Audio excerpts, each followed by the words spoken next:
టెక్నాఫ్ theorem, main theorem. ఆ టెక్నాఫ్ theorem ముందు మీకు కాన్సెప్ట్ తెలియాలి. అదేంటంటే finite intersection property. Finite intersection property ఏంటంటే ఒక x comma tau topological space తీసుకోండి. X comma tau is a topological space. అందులో ఎక్స్కి సబ్సెట్స్ తీసుకోండి. ఈ class of subsets of x అంటే A1 A2 A3 and so on తీసుకోండి. అని క్లాస్ ఐ బిలాంగ్స్ అగేం చెప్పాం కదా, ఐ అనేది ఇండెక్స్ సెట్. ఎన్నైనా ఎలిమెంట్స్ తీసుకోవచ్చు, ఎన్ని సబ్సెట్స్ అయినా ఇవ్వచ్చు. A1 A2 A3 and so on తీసుకుంటే క్లాస్ ఆఫ్ సెట్స్లో ఫైండ్ ఇంటర్సెక్షన్ ప్రాపర్టీ హోల్డ్ అవ్వాలంటే ఆ సెట్స్లో ఫైనైట్ నెంబర్ ఆఫ్ సెట్స్ తీసుకోండి. అంటే A1 A2 తీసుకోండి, వాటి ఇంటర్సెక్షన్ కట్టండి, నాన్ ఎంప్టీ అవ్వాలి.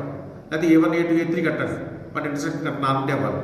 అంటే ఫైనైట్ నెంబర్ ఆఫ్ సెట్స్ తీసుకుని వాటి ఇంటర్సెక్షన్ క్యాలిక్యులేట్ చేస్తే ఆ ఇంటర్సెక్షన్ నాన్ ఎంప్టీ అవ్వాలి. అంటే అట్లీస్ట్ వన్ ఎలిమెంట్ అన్నా ఫైనైట్ నెంబర్ ఆఫ్ సెట్స్లో కామన్గా ఉండాలి. Finite number of subsets of ఎక్స్లో అట్లీస్ట్ వన్ ఎలిమెంట్ అన్నా కామన్గా ఉంటే అప్పుడు ఆ ఎక్స్ కమటో ఏం చేస్తుంది, ఫైనైట్ ఇంటర్సెక్షన్ ప్రాపర్టీ హోల్డ్ చేస్తుందంట. ఇక్కడ ఫైనైట్ ఇంటర్సెక్షన్ ప్రాపర్టీ హోల్డ్ చేయాలంటే మీరు ఏం తీసుకోవాలి, class of subsets of X తీసుకోవాలి. దాంట్లో finite number of element of sets తీసుకున్నప్పుడు వాటి ఇంటర్సెక్షన్ కనెక్ట్ అవ్వాలి. అంటే ఫైనైట్ నెంబర్ ఆఫ్ ఎలిమెంట్ సెట్స్లో ఒక ఎలిమెంట్ అట్లీస్ట్ వన్ ఎలిమెంట్ అన్నా కామన్గా ఉండాలి. దాన్నే మనం ఉంటాం FIP, ఫైనైట్ ఇంటర్సెక్షన్ ప్రాపర్టీ.